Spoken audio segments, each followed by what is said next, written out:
Kiko Pérez Crespo, ¿te gusta tu trabajo? De los 85 años de media que vas a vivir, 40 te los vas a pasar trabajando. ¿Qué menos que hacerlo de algo que te guste, ¿no? Hay que elegir lo que uno quiere ser. Vale, ¿qué me gusta de verdad? La elección es complicada. Es el momento de replantearse las cosas. Mientras tú estás diciendo lo que me merezco, lo que mi jefe tiene que hacer, lo que no hay derecho, bla, bla, bla, quejándose, A ver, ¿qué cosas has hecho que te diferencian de tus compañeros? hay un tío al lado que lo que está haciendo es currando de manera inteligente, poniendo foco, y de repente te vas a dar cuenta pues, que este tío te lleva muchísima ventaja. ¿Qué le diría a los chavales? Que hagan lo que les apasione. A mí sí, a mí me divierte mucho mi trabajo. Eso es, siempre me ha gustado, dedicarme al derecho y dedicarme a las actividades que te comporta y a estudiar derecho y a seguir preparándote, que es lo básico para una actuación o un oficio como este, donde las normas aplicables o los criterios a considerar pues van evolucionando y cambiando continuamente. Para que le sepa todo el mundo, ¿tú a qué te dedicas? Yo soy ahora mismo abogado, socio de un despacho, Cuatro Casas, de los despachos más grandes que en este momento hay en España, y estoy encuadrado en la parte que se denomina corporate.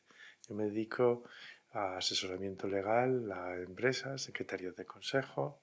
Por formación hago contratación pública también, y por afición, si se quiere llamar así, hago concursal. Tú has dirigido las oficinas de aquí de Madrid, de Cuatro Casas. ¿Cómo es una experiencia laboral así, no? Porque intuimos que, como tú muy bien has dicho, es un despacho muy grande y debe llevar mucho trabajo. En aquel momento, a los que siempre le ha gustado el trabajo de derecho, de verdad, la gestión es siempre un reto. Fueron unos momentos muy complicados, la crisis del 2008, y estuve durante unos 6 años. En momentos complicados quizás requerían a alguien que tuviera la paciencia y no te voy a decir la capacidad de criterio, pero sí la paciencia y la amabilidad que decir barbaridades a veces exige. No fue una tarea fácil ni fue una tarea cómoda. Yo siempre alguna vez pregunté cuando me lo ofrecieron que si había pensado manera elegante de invitarme a abandonar el despacho. Nunca había imaginado convertirme o que me propusieran convertirme en director de la oficina de Madrid. En aquel momento en Madrid habría unos 250 abogados, unas 500 personas o 400 al menos, incluyendo personal de apoyo, asistan, administración, y como podéis suponer, pues un traslado además de oficina. Nos fuimos de Velázquez a Almagro, aunque esa parte me tocó a mí menos, y sí conlleva separarte un poco de tu práctica, aunque gracias a Dios yo logré mantenerme vinculado a los principales clientes a los que atendía. ¿Cuánto más o menos dirías que trabajabas al día en esa época? Yo siempre he trabajado más o menos lo mismo. No, ni trabajé menos cuando estaba en la administración, ni en la empresa, ni gestionando un despacho. Quizá en la gestión pues tenía a veces momentos de mayor intensidad, más viajes, porque estaba en el consejo y nos movíamos de un sitio a otro, pero no mayor número de horas. Es decir, en realidad esto es un trabajo completo. Si empiezas a las 7 de la tarde, a la mañana a las 7 de la tarde llevas ya media jornada, ya te puedes ir a tu casa. ¿Y qué sueles hacer tú en tu día a día como abogado?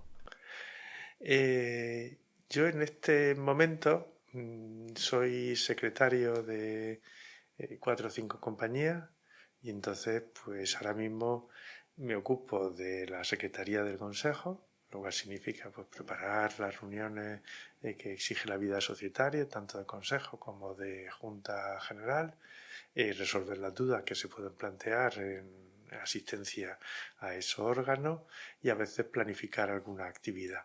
Y llevo también asuntos específicos que conlleven o que supongan pues, la emisión de informes, dictámenes, alguna negociación para gestionar algún asunto. Pero ahora mismo, quizá ya por edad y por un momento vital en el despacho, actúo más de abogado de abogados que de gestión directa de un asunto más allá de lo que me corresponde como secretario del Consejo. Tú has estado muy cerca, o bueno, sí, es muy cerca ya no solo del derecho, sino de la enseñanza del derecho como tal. ¿Tú cómo ves ahora mismo la carrera universitaria? ¿Crees que está bien planteada, que faltan asignaturas, que sobran? Hombre, yo hace tiempo que yo hice un programa diferente y un sistema de gestión diferente del que se aplica ahora. Yo hice el programa de licenciatura de 5 años, con colegiación directa, sin máster de acceso, con un componente teórico quizá mucho más fuerte que el que ahora se aplica, porque ahora tiene mucha más parte práctica. Y no sé si... Yo siempre he pensado que no hay nada más práctico que una buena teoría. Si logras tener las ideas claras, que el sistema te cuadre, que puedas ponerle nombre a las cosas, que como ponerle nombre a las enfermedades, nombre a las instituciones, nombre a los problemas que estás tratando, y conoces las reglas generales de las materias, siempre serás capaz de resolver los problemas prácticos. Y ese afán por ser extremadamente práctico algunas veces te pierde de los principios generales, que en un sistema tan cambiante como el nuestro es lo que te permite resolver problemas y dudas o retos que hasta la fecha no se pueden o no se habían planteado. ¿Te has definido tú como abogado de abogados? ¿Crees que los abogados actualmente están bien preparados? Es decir, yo os puedo contar la experiencia de una gran firma como Cuatrecasa. Y hay que reconocer que la gente que se incorpora, porque el nivel de exigencia que se le pone es muy alto, son gente muy preparada. Ya no digo dominar idiomas, que para un señor de Murcia y nacido en los años 60 era una cosa muy complicada y difícil, y sigo hablando inglés con acento murciano, que tira de espalda al que lo pueda conocer. Ya no te digo dominio de idiomas, pero sí tienen pues 2 grados, derecho y ya de otra cosa, tiene una base teórica desde un punto de vista económico que nosotros no teníamos en mi época, y hay gente muy preparada y con alta capacidad de análisis. No sé si será la práctica normal, pero bueno, también doy clase en un máster de acceso de ICADE y veo que la gente le cuesta o le puede costar un poco más de trabajo en algunos momentos, porque damos concursal, que es una cuestión, pues tiene un punto de esotérico, y cuando tú conoces las reglas generales y se rompen, tienes que saber las reglas generales y la excepción de cómo se aplica. Pero yo creo que la gente, si se quiere, puede salir bien formada. Es un problema, como siempre, de voluntad. ¿Es fácil encontrar trabajo como abogado? Fácil, difícil. La carrera de Derecho tiene muchísimas alternativas, y quizá eso sea una de las cuestiones que siempre se han considerado. Puedes ser abogado, puedes preparar oposiciones, puedes ponerte de cocinero y aprender sistemas de gestión, puedes haber estudiado Derecho y no haber aplicado el derecho en la vida, puedes empezar de abogado de interno y terminar de gestor. Es verdad que sí hay salida. También es cierto pues, que ahora mismo es un momento de reto, que la especialización es una exigencia y que la innovación y la formación continua y de última es lo que se está pidiendo. Es decir, en mi época, cuando yo terminé la carrera en el 85, éramos mucho más generalistas. Tú abrías un despacho, te ponías a trabajar y hacías cualquier cosa. Ahora la especialización te lleva a que eso no sea tan estándar. Es decir, a lo mejor, y sin ponerme centralista, en provincias diferentes de Madrid, como yo siempre diría, y en capitales de provincias más pequeñas, puede ser un poco más generalista. Admiten todavía, como los médicos de cabecera, abogados de cabecera, que pueden llevar cosas diferentes. En Madrid la tendencia a la especialización y complejidad cada vez es mayor. ¿Tú crees que el derecho básico se debería de impartir un poco ya en bachillerato me refiero, porque hay gente que a la gente de pie de calle igual le puede parecer un poco farragoso el lenguaje del derecho. Es decir, en bachillerato yo creo que ya estudiáis la Constitución, y se estudian los fundamentos del sistema jurídico, que es una ordenación. Hay cosas que se estudian en otras ramas, como filosofía, el deber ser frente a la moral, o lo que de la norma se aplica, también es un criterio y unos conceptos generales. Todo el mundo ha comprado o intenta comprar una casa, celebra un contrato de arrendamiento y sabe que hay ciertas cosas que debe hacer y ciertas cosas que no debe hacer. Puede tener familia, casarse y saber que cuando uno se casa tiene que tener en cuenta pues, que hay que abrir una cuenta corriente junta, que si no decides tú, el sistema te aplicará un régimen jurídico específico para tu relación matrimonial. O sea que hay cosas que en la vida ordinaria se saben, quizás no tanto porque te las enseñen, sino porque vives en sociedad. Y el derecho es un instrumento de sociedad y lo aplicará, sepas derecho o no sepas derecho. Y gracias a Dios el derecho, aunque parezca mentira, descansa mucho en el sentido común. Y entonces tú de antemano sabes qué cosas se deben de hacer y qué cosas no se deben de hacer. Bajo el principio de lo que no quieras que te hagan a ti, no lo hagas tú a los demás. ¿Cómo ve, un poco siguiendo la misma línea, los problemas que hay o el desconocimiento que podría haber a la hora de hacer algo tan cotidiano como por ejemplo casarse o comprarse una casa o alquilar una casa, ¿no? A nivel de ley, a nivel de contratos y de tal, ¿cree que hay mucho desconocimiento?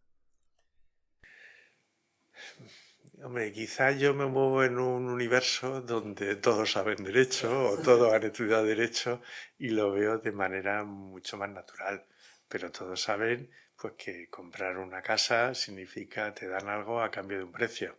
Y tienes que comprar la casa, la miras, ves que está en un estado físico adecuado y ves que todo el mundo sabe que lo que tiene que conseguir es que tu escritura donde conste la casa vaya al registro de la propiedad, porque eso es lo que te permite, entre comillas, saber que tu derecho es inatacable y que el que te lo vende tiene un derecho que también te puede transferir a ti.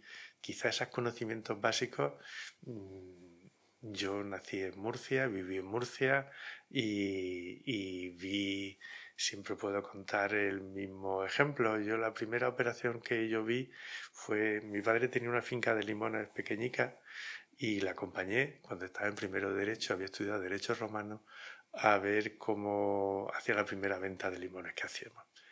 Y yo pues había estudiado un poco, ya estábamos en mitad de primero y se dedicaron a pasear mi padre, el corredor y el que compraba por la finca, hablando del tiempo, este año ha llovido, este año no ha llovido, de vez en cuando levantaban los árboles en las faldas y miraban, hay limones, no hay limones, y al final dijeron algo así como afarrase limpia 2% y se cambiaron una hojica de las de pesaje de camiones cuando iban al pesaje, donde ponía eso, sin firmar y sin nada. Le pregunté a mi padre, ¿qué ha pasado? Digo, pues que hemos vendido la cosecha con un determinado porcentaje y afarrarse y limpia quiere decir que se lo llevan todo.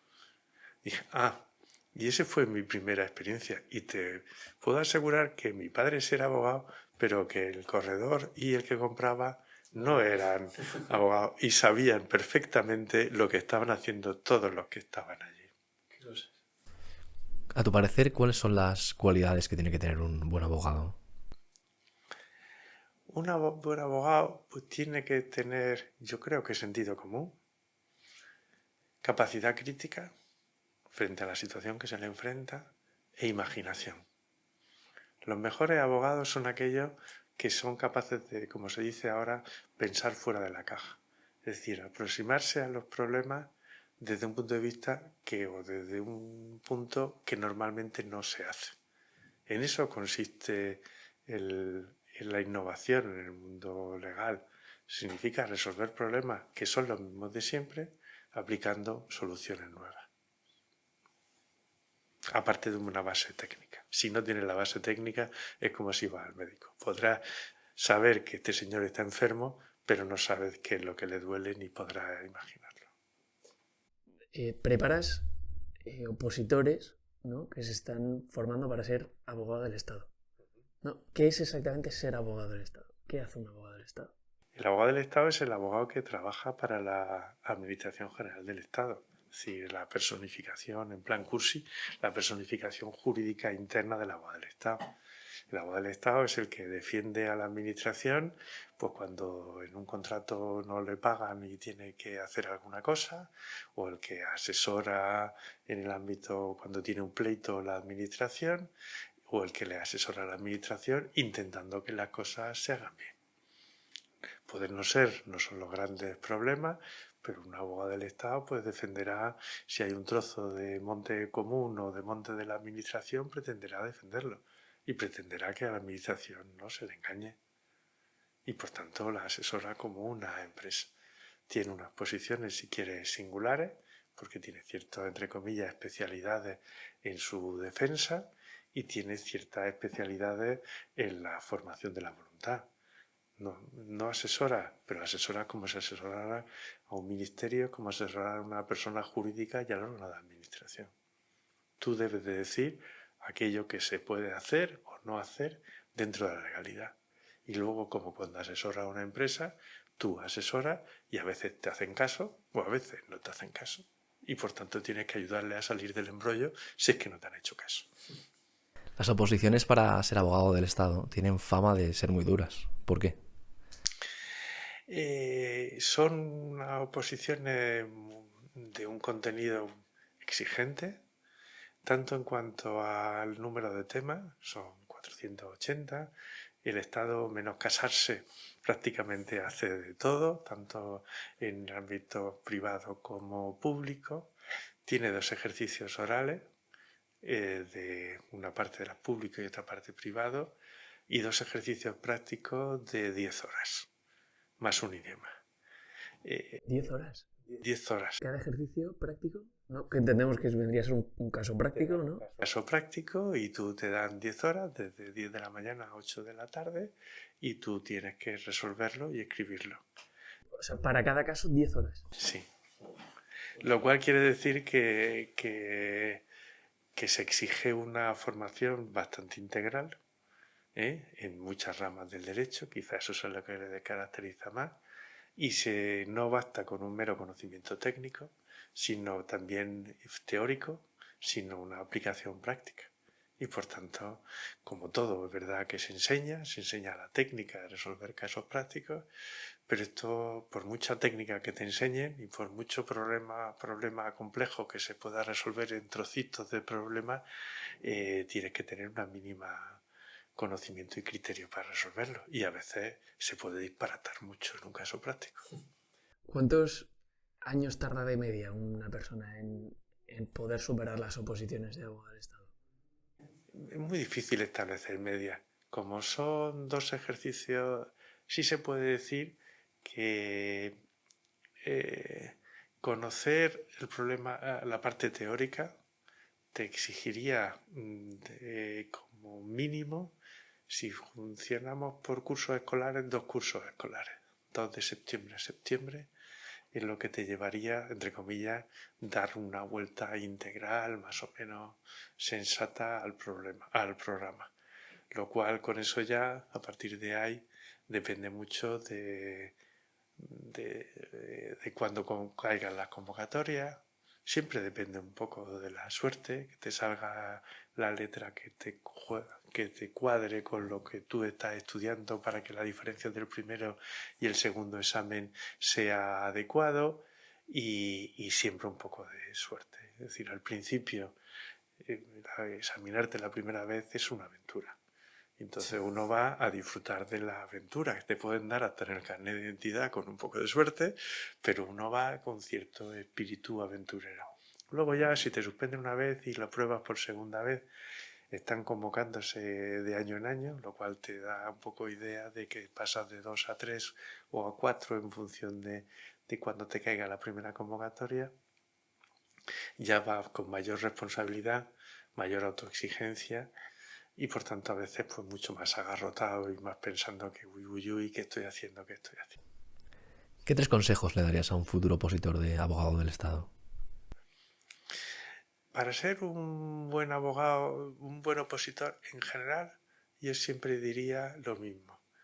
Una inteligencia media, no hay que ser un genio. Si eres un genio puede ser que apruebe antes, pero una inteligencia media es suficiente. Una gran capacidad de trabajo, porque esto es echarle horas, es sangre, sudor y lágrimas, y eso es verdad. Una buena salud. Sin salud no puede hacer una oposición, porque la exigencia física es muy grande. Y luego siempre necesitas pues alguien que te quiera y te financie, porque estás un cierto número de años separado de la vida laboral. Con esas exigencias, salud, inteligencia y trabajo se puede sacar. Me ha llamado la atención que digas salud. O sea, me refiero a hasta qué punto considera que tener, o sea, que me sorprende porque es dentro de todo lo que ha dicho, capacidad de trabajo y tal, al final nadie se plantea, bueno, tengo que tener buena salud para opositar, ¿no? O sea, es algo curioso. No, yo creo que es fundamental mantener una... Si no tienes salud, no aguantarás las jornadas de trabajo. Si no te expansionas debidamente, es una vida muy exigente. Es decir, normalmente se dan temas 3 veces por semana, lunes, miércoles y viernes. Lo cual quiere decir que como vas con un nivel de exigencia muy alto, tú descansarías un día por semana, normalmente el sábado porque canta los lunes. Esa exigencia, puede ser que si no tienes salud, a lo mejor la aguantas una semana, un mes, 2 meses, pero hay que comer regularmente, dormir bien. Aquí no caben arrancadas de caballo y paradas de burro. Estás hablando una carrera, es como hacer gimnasia o como correr maratones. No te digo que sea correr maratones, pero si tú empiezas a correr, el primer día aguantarás 10 minutos y echarás el hígado por la boca. Cuando lo haces continuamente, pues aguantarás 15 minutos, 20 minutos, media hora. Pero para eso, como para todo, necesitas constancia y capacidad de poder mantenerte. Y eso es salud física y normalmente un cierto equilibrio mental. ¿Tú has visto alguna vez algún caso de algún opositor que una oposición le haya terminado pasando factura a nivel mental o de salud? Hombre, a ver, hay veces que si... Hombre, cuando digo salud, salud es un presupuesto. Y normalmente cuando te pasa algo, es decir, que te das que dejar la posición porque estés muy delgado o por alguna cosa de esa, siempre, todos hemos conocido gente que les ha aconsejado de que a lo mejor lo más razonable en esta vida no era empeñarse en esto. Y que se puede vivir muy bien no siendo abogado del Estado y dedicándose a otra cosa y tener éxito en la vida mucho mejor que de abogado del Estado. Esto es una creencia. Es una buena formación, es una buena escuela, el trabajo es divertido porque puede ser muy variado, muy diferente, te cambia de sitio y cambia de contenido de trabajo, que no siempre pasa eso en la administración, pero no por eso puede ser menos feliz haciendo otra cosa diferente. Como abogado, ¿cuál es el caso que más te haya marcado que hayas llevado? Es muy difícil, es decir, puede haber casos complicados, casos intensos, quizá en algún momento, pues no sé, la OPA de Endesa fue muy complicada, estando en Cuatrecasas, y yo fui opante en varias diócesis, y sucesivas diócesis, con unos y con otros.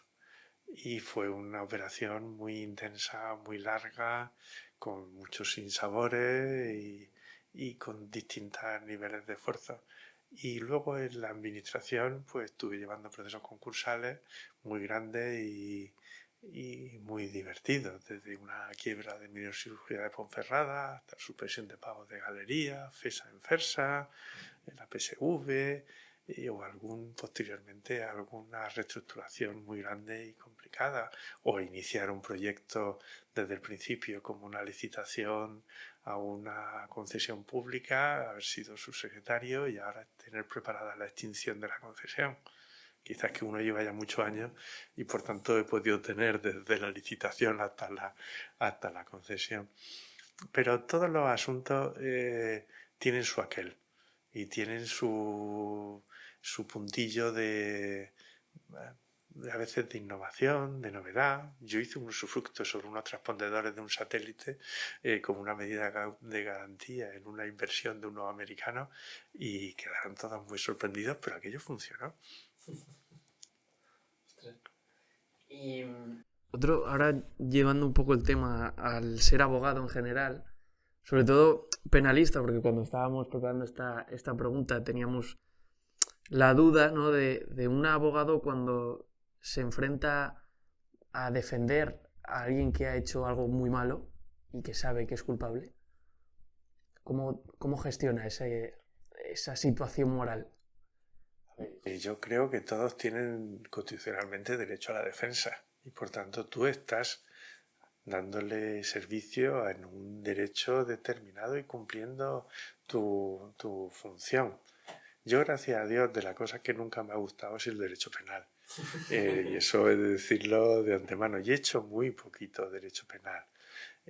Quizá porque el que se pierda dinero puede ser malo, pero bueno, pero el jugar con la vida y la libertad de las personas a mí siempre me ha dado muchísimo respeto. Y te puedo asegurar que yo penal habré actuado 2 veces en fases de preparación y delitos fiscales, que al fin y al cabo era un problema exclusivamente técnico-jurídico sobre si una determinada operación, que terminaba archivado al final, se podía hacer o no se podía hacer, y por tanto era discusión técnica.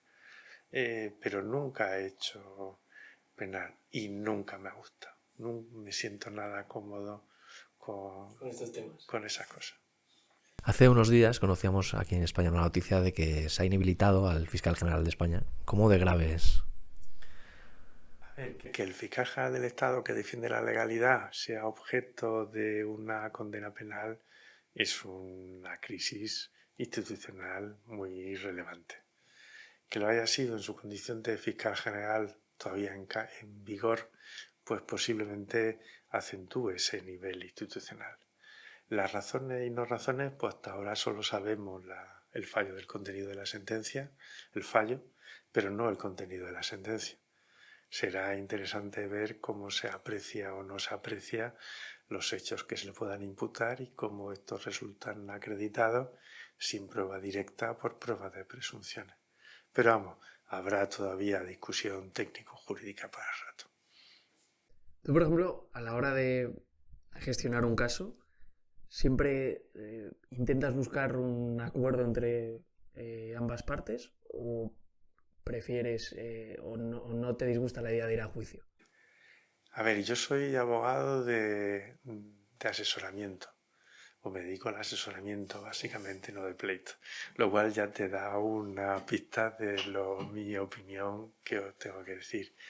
Y siempre se ha dicho de que más vale un mal acuerdo que un buen pleito. Y pleitos pleitos tenga y los ganes, es decir, no se puede, si se puede llegar a un acuerdo hay que llegar a un acuerdo siempre. Las dos partes tendrán que ceder razonablemente y el objetivo será eso, porque un pleito puede tener un resultado, ya no te digo que sea incierto, sino un resultado largo. En nuestro sistema pues tiene doble instancia y recurso de casación, con los plazos que se pueden ir, pues puede tardar demasiado. Y una justicia tardía deja de ser justicia. Y hay ciertas cosas que no te sirve de nada un pleito sino llegar a un acuerdo si las dos partes quieren triunfar. Imagino que depende de muchos factores. Pero, ¿qué es mejor para una persona? ¿Formar una sociedad limitada o ser autónomo? A ver, este es un problema técnico. Si tú eres autónomo, en principio, se responde de tus responsabilidades con todos tus bienes presentes y futuros. Como no hay limitación de responsabilidad porque no hay separación de personalidad, respondes con todo. Es verdad que en la ley de emprendimiento se puede excepcionar bajo determinadas condiciones la vivienda familiar hasta un determinado importe, eran 300.000 euros, etc. Una sociedad, en principio, te permite limitar la responsabilidad. Esa sociedad responderá con todos sus bienes presentes y futuros, pero el socio que la ha creado responderá con lo que se haya comprometido a aportar. Es verdad que en nuestro sistema los títulos de imputación son diferentes, es decir, puedes ser contratado, pero tú puedes ser administrador de esa sociedad y crearte, entre comillas, asumir responsabilidades, aunque sea por que lo asuma la sociedad por incumplimiento de tus deberes, en determinadas condiciones puedes ser responsable asumiendo deudas de la sociedad y, por tanto, puede ser la sociedad, puede ser un instrumento de limitación de responsabilidad, de definición de riesgo, que es el origen de la creación de la sociedad, pero la sociedad y el administrador que la gestione tiene que actuar diligentemente, porque si no, la limitación de responsabilidad que te deriva de la creación y de la existencia de una personalidad jurídica separada no te servirá de nada si tú acabas comprometiendo tu propio patrimonio por no actuar diligentemente. ¿Qué errores ves tú más comunes de personas a la hora de crear una empresa a nivel de ley? No, a nivel de ley es muy difícil decir errores definitivos. Yo creo que como todo proyecto, más bien sería de proyecto empresarial, evidentemente tienes que tener claro cuál es la fin del proyecto y qué medios disfrutas para ello. Mi padre siempre decía que cuando yo tuve un abuelo que se arruinó explotando una finca, y siempre decía dos cosas. Una, el límite de la inversión del propietario en su finca es la ruina más absoluta del propietario. Y lo segundo, siempre me decía, tu abuelo cuando empezó a explotar la finca, lo primero que hizo fue, iban a convertirla de secano en regadío, trayendo agua del Segura, cruzando un monte, haciendo un canal, hizo una obra ahí increíble. Lo primero que hizo fue hacer unas naves para depositar la cosecha de unas vides que todavía no estaban ni plantadas. A lo mejor no era lo más correcto en cuanto al orden de inversión haber hecho primero esa inversión y no haber hecho otra cosa. Yo creo que más que problema legal suele ser un problema de definición de riesgos que se asumen y de gestión de los riesgos con los presupuestos y fondos que se disponen. ¿Cuándo recomendarías tú a una empresa cotizar en bolsa? Cotizar en bolsa normalmente se hace porque quieres, entre comillas, poner en valor una inversión o acceder a que alguien pueda invertir en tu empresa o resolver una situación de problema accionarial para otorgar liquidez a los socios. Entonces no siempre las soluciones son las mismas. Y lo que sí tiene que tener claro es que cotizar no es barato y cotizar exige mantenimiento de una estructura administrativa en la sociedad debidamente organizada. Es decir, la carga administrativa que comporta de información, de transparencia, de publicidad, de hacer bien las cosas, presupone con un calendario muy exigente y estando bajo la lupa del mercado, de la CNMV y de tus accionistas, presupone que debas de ser ya mayor de edad. Es decir, proyectos con un déficit de organización o de estructura, salir a bolsa, pues pueden tener problemas, si no en el momento de la salida, si en el momento del funcionamiento operativo. ¿Tú cómo reaccionarías? Porque intuyo que quizás te ha podido pasar que en algún momento algún cliente tuyo, alguna empresa cliente, haya actuado de manera ilegal. Cuando tú te enteras de eso, ¿cuál es la reacción del abogado? A ver, os he dicho antes que el criterio es que todos tienen derecho al asesoramiento, y por tanto a veces hay cosas que lo que hay que intentar es arreglar las cosas normalmente, y tú intentas llevar a cabo las cosas que hay que arreglar y las veces las pones de manifiesto. Si ello al final tú no decides, tú propones cosas que hay que arreglar y a veces el gestor o el cliente decide hacerte caso o irse a buscar otra opinión. Esto a veces es como con los médicos. A veces el que no quiere oír lo que le quieren decir, pues se va a buscar otro médico u otro abogado. ¿Qué es para un abogado injusto? Injusto. Es muy difícil decir que es injusto. Es decir, hay ciertas cosas que serán injustas porque la ley no las permite. Y por tanto, injusto es aquello contrario a la ley. En general, injusto suele ser una cosa equilibrada, o no equilibrada, perdón. Hay ciertos elementos de negociación que a veces dan lugar a resultados diferentes de las que tú creerías que son justos. Quizá porque no hay o al menos tú no aprecias una adecuada reciprocidad entre las contraprestaciones. Pero no es menos cierto que a veces hay alguien que quiere vender porque tiene necesidad de vender y otro que compra porque quiere comprar asumiendo riesgos diferentes. Y por tanto, el justo, la definición clásica era dar a cada uno lo que le corresponde. Pero este nivel de justicia es a veces difícil de apreciar.